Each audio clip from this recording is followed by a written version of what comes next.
Yo, what's up guys? It's Noah here. And in today's video, I'm going to be talking about the Week 4 NFL slate on Draftkings. We're going to go position by position. We're going to talk through some top plays of mine at each position. Going to change up this video format a little bit. I've been going game by game and talking through each game and each team, but I've noticed that the videos are really long when I do that. The videos wind up being, 40, 50 minutes. And I don't want these videos to be that long. I want them to be shorter. I want them to be easier to digest. And I have noticed that the main slate videos that I put out each week, those are like my least viewed videos on my channel. So I want to try and condense these videos more, still give you guys some good information, but definitely keep them shorter.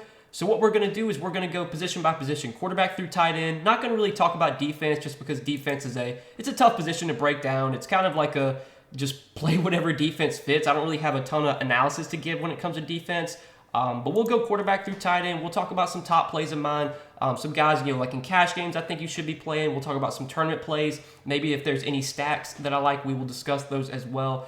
But I do hope you guys enjoy these DFS videos. I hope they do help. If these videos help you guys, hit that like button, hit that subscribe button as well if you have not yet. I'm uploading NFL content all week. We've got multiple videos coming out each week. We usually make about 3 Draftkings videos a week, and we make 3 Prize Picks videos a week. And for those of you that are new here, Prize Picks is actually the sponsor of this video. You can check out Prize Picks, link down below in the description, or just when you sign up, make sure to type in promo code NOAH. When you do sign up with my promo code, Prize Picks will actually match your first deposit up to $100. And Prize Picks is a very simple, easy site to use. It's more focused on player props, on projections, and you're just picking more or less on a player's projection. If you have a lean one way or the other, you take more or less. You can make, you have to make at least 2 picks, but you can make up to 5 picks. You can win up to 10 extra money on Prize Picks. You can mix and match sports as well. Prize Picks, they do offer a lot of other sports outside of just NFL. So definitely check them out, guys. We're always talking Prize Picks throughout the week. I will have a Prize Picks video posted for the Week 4 slate, probably sometime on Saturday. I'm gonna upload this video on Friday, but sometime Saturday. Check out the channel. I'll have a Prize Picks video posted talking through a couple player props I like for Sunday. And if you guys want to tell me, as always, you can watch those videos, check out some plays that I'm on. But if you're new and if you have not signed up for Prize Picks yet, make sure to sign up. Use promo code NOAH. Make sure to get that deposit bonus when you do sign up.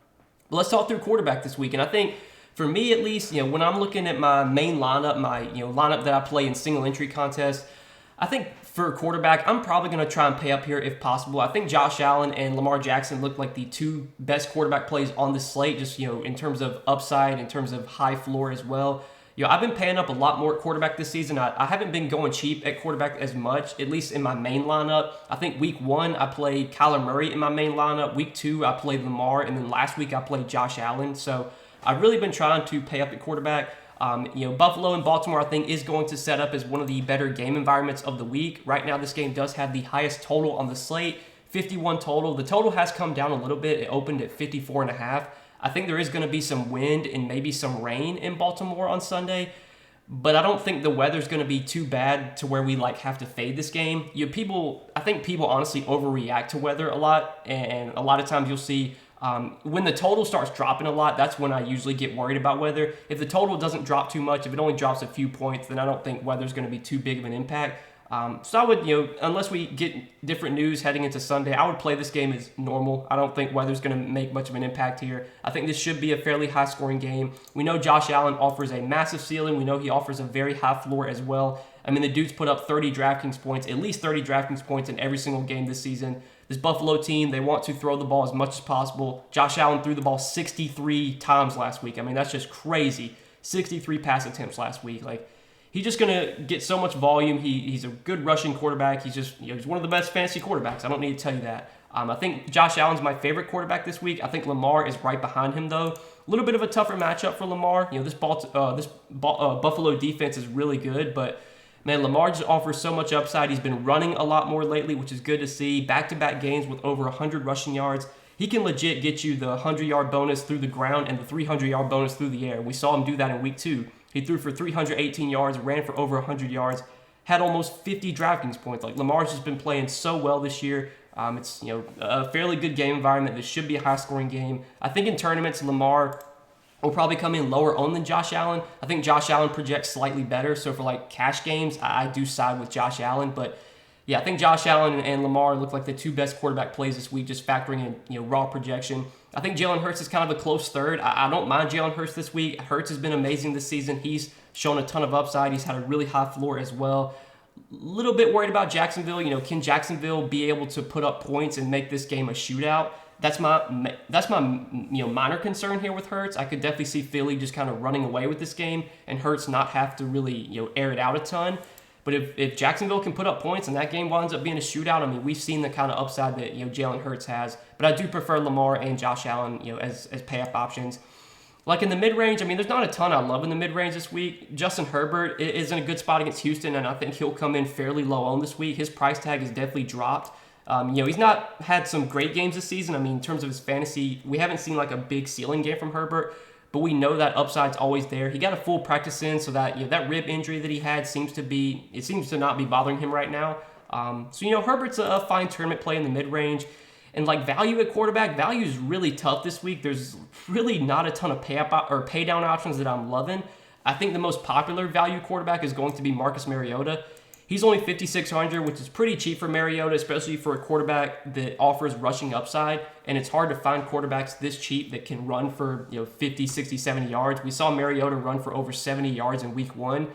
Cleveland's a solid defensive team, but Mariota's playing at home here in the Dome.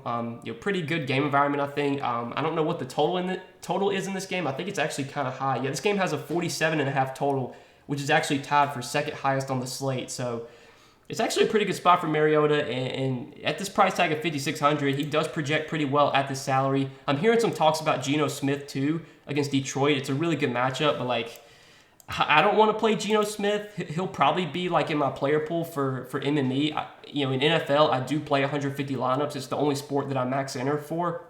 So maybe Geno Smith will make my MME pool, but in my single entry main lineup, I don't think he's in consideration for me.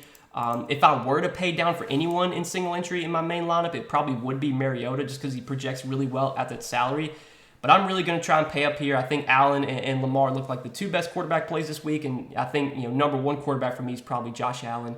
But that's just kind of a quick overview of the quarterback position. Again, guys, I don't want these videos to be too long, so we're not going to talk about every single play on the slate. Let's go ahead and move on to running back, talk about some running back plays now.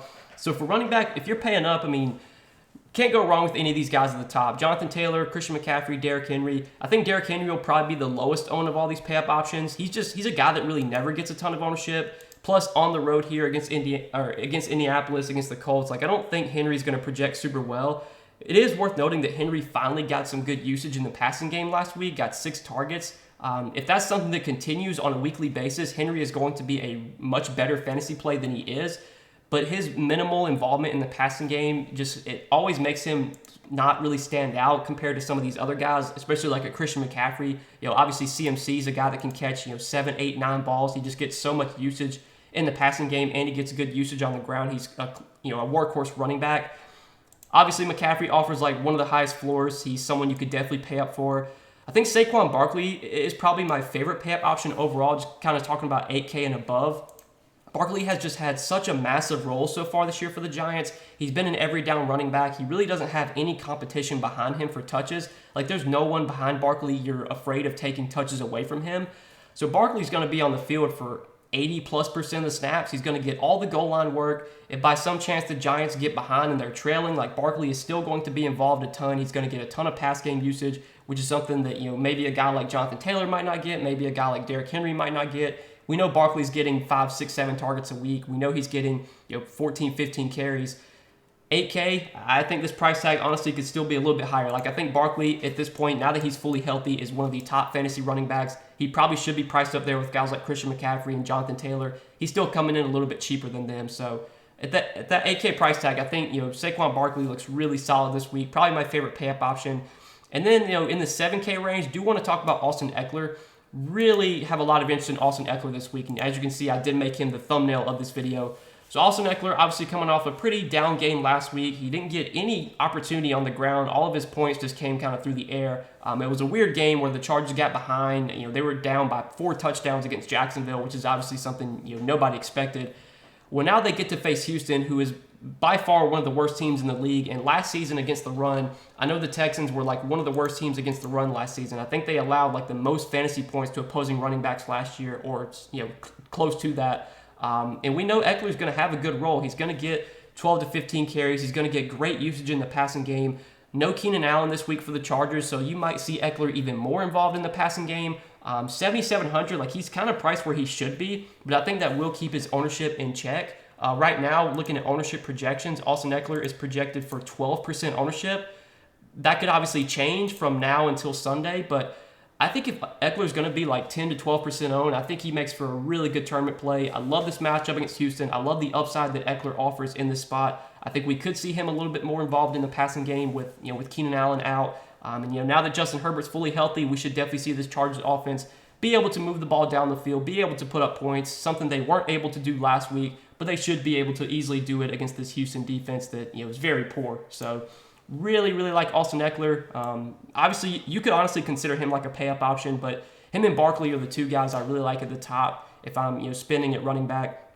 And then getting down to the mid-range, we've got some guys to talk about here. Some injuries have opened up plays in this mid-range, so worth noting, DeAndre Swift already been ruled out for Sunday, and David Montgomery has already been ruled out for Sunday. And both of their backup running backs look like really solid options. So you got Jamal Williams, who's going to benefit without DeAndre Swift.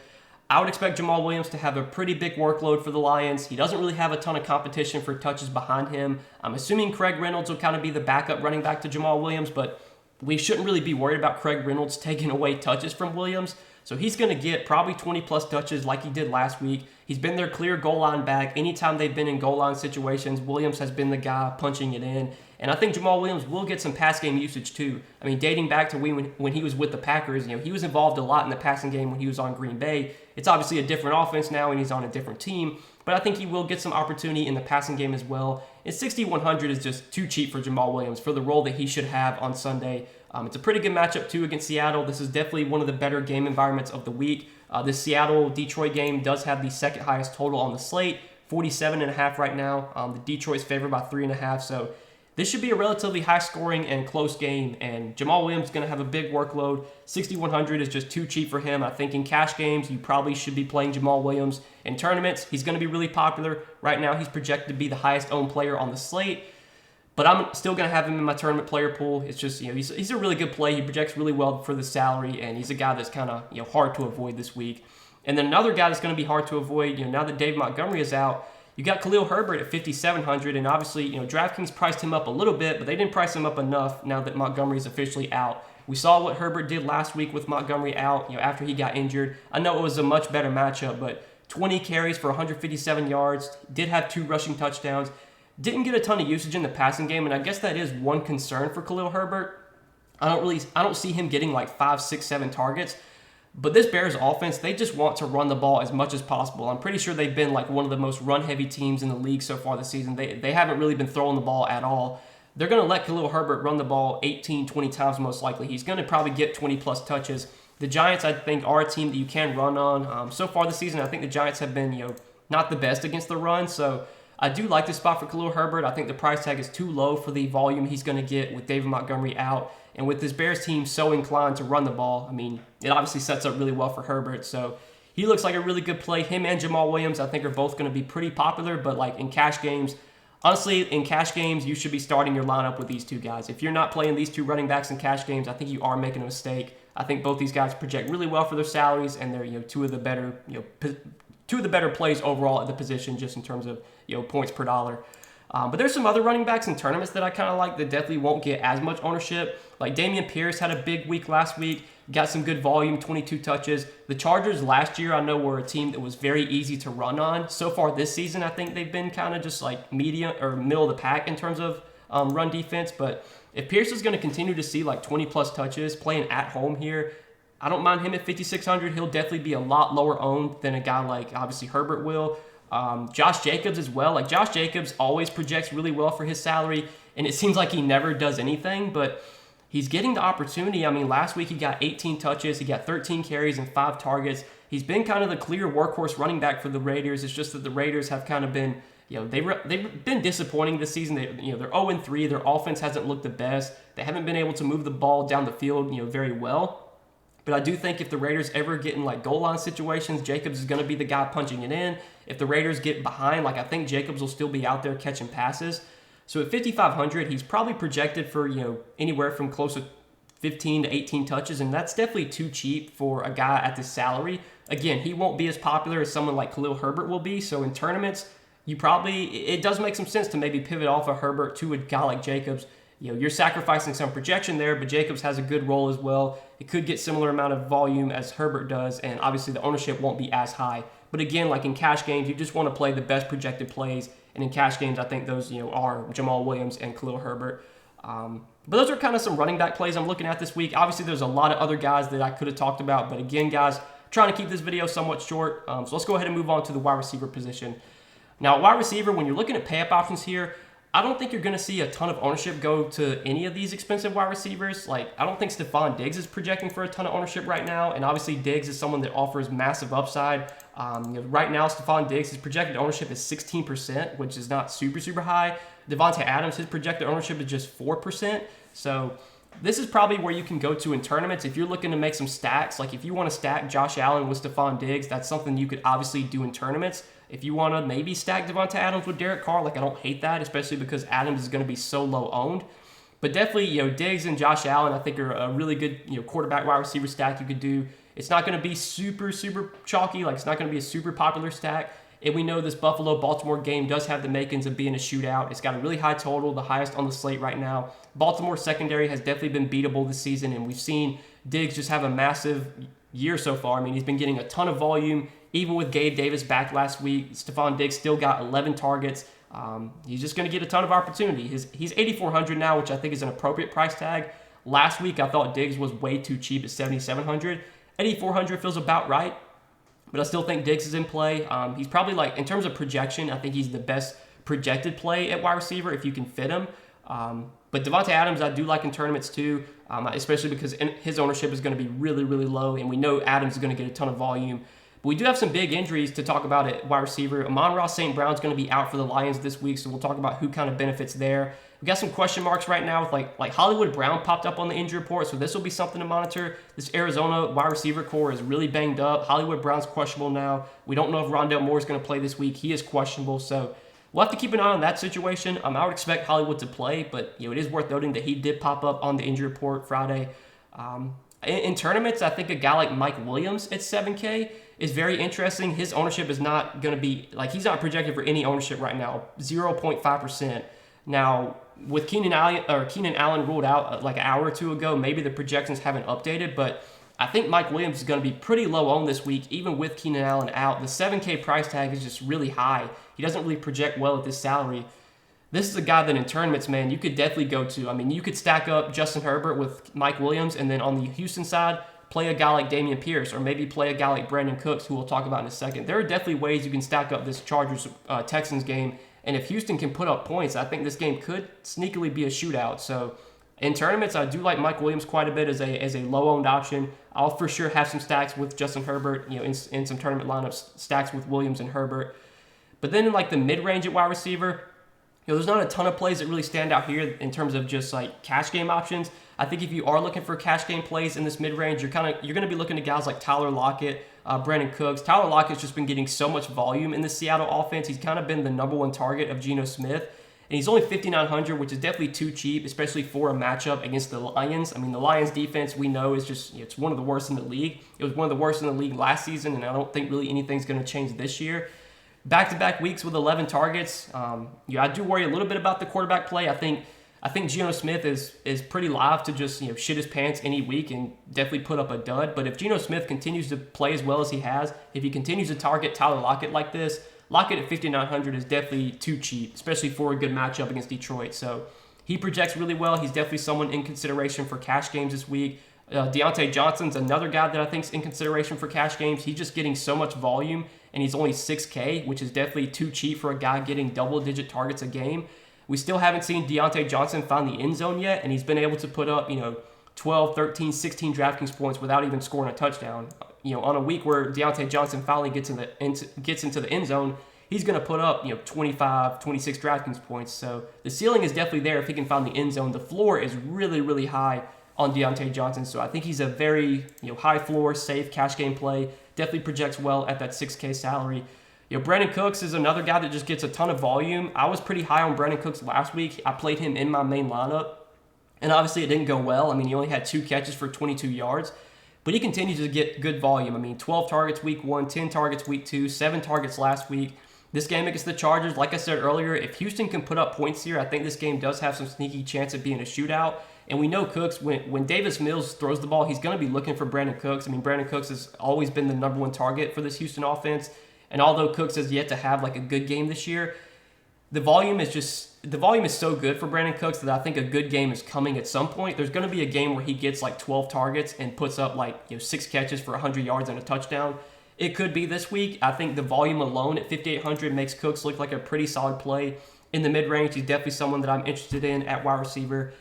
And then talking about some other options, some cheaper guys. So we got to talk about the Detroit situation. Without Amon-Ra St. Brown, that should mean that DJ Chark is probably going to be the number one target for Jared Goff. And DJ Chark's only $5K. His price tag really didn't move. Obviously, the Amon-Ra St. Brown news, him getting ruled out, was kind of unexpected. I don't think a lot of people expected Amon-Ra to sit this week, but he's already been ruled out, which means more opportunity going to DJ Chark. I mean, Amon-Ra has been a target monster this year. He's a guy that has I think he has over a 30% target share this season.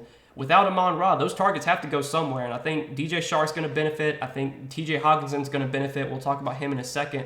And you could see a guy like Josh Reynolds a little bit more involved. Maybe Khalif Raymond gets some targets. But the clear number one wide receiver without Amon-Ra is going to be DJ Chark. So at 5K, I do like DJ Chark quite a bit on this slate. I think he is someone that looks interesting. In tournaments, you could go to a guy like Josh Palmer, who's probably not going to be nearly as owned, and obviously he benefits without Keenan Allen.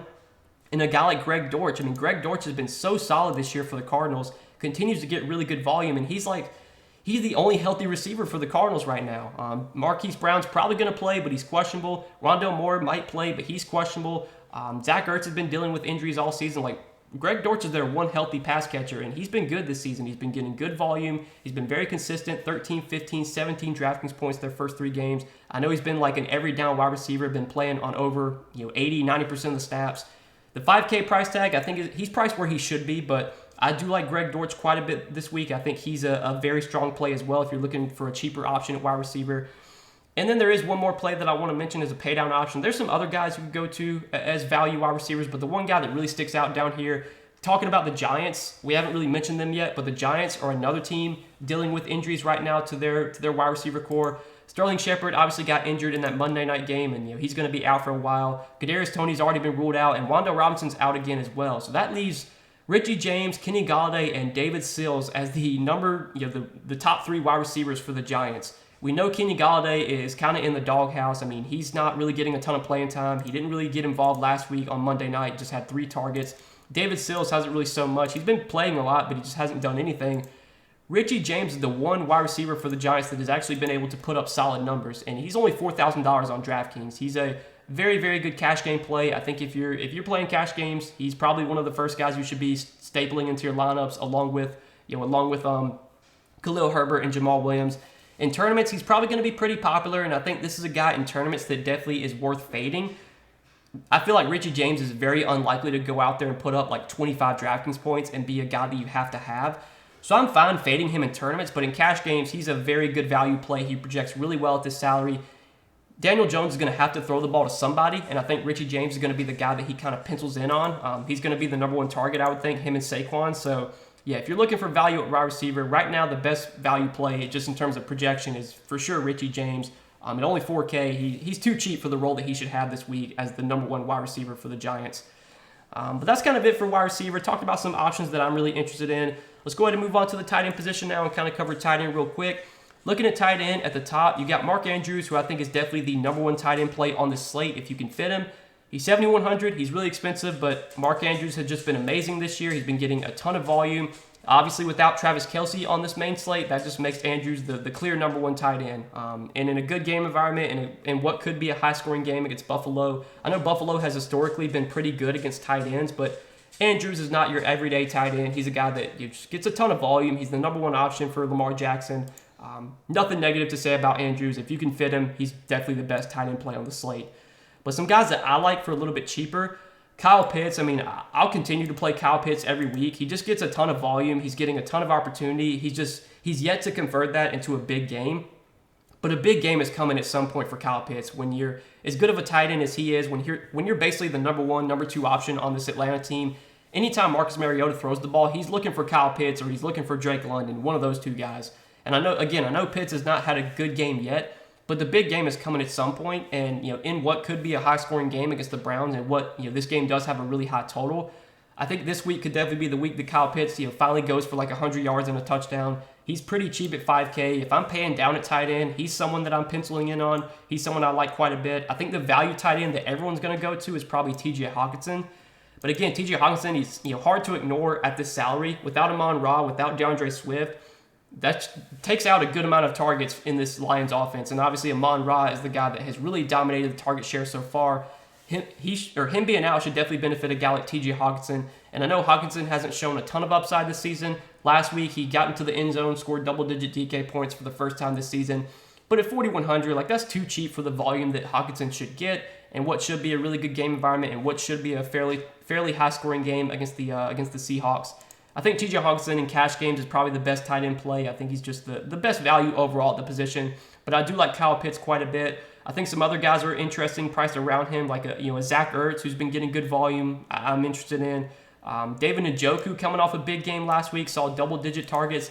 He's someone that I'm interested in as well. I don't know if David Njoku is going to see double-digit targets every single week, but at 3,700, even if he gets like 5 or 6 targets, that's probably going to be, that could be good enough at this salary. I mean, tight end's a position that, so far this year has really been dominated by a guy like Mark Andrews. We've seen Andrews just kind of run away with the position. But if Andrews has a mediocre game and puts up like 15 DraftKings points, if you can get 10, 12 DK points from one of these cheap tight ends, that could be good enough, because we've seen the tight end position so far. It's really hard for any tight end to just kind of break the slate, unless it's a guy like Mark Andrews. If anyone's going to break the slate at this position, it's Mark Andrews. But I think that matchup against Buffalo is a little bit tougher. I still do like Andrews this week, but I'm fine going to some of these cheap tight ends. A guy like Njoku I'm interested in. Cash games, I think T.J. Hawkinson's probably the best value overall. Kyle Pitts I like in tournaments. Zach Ertz I like in tournaments.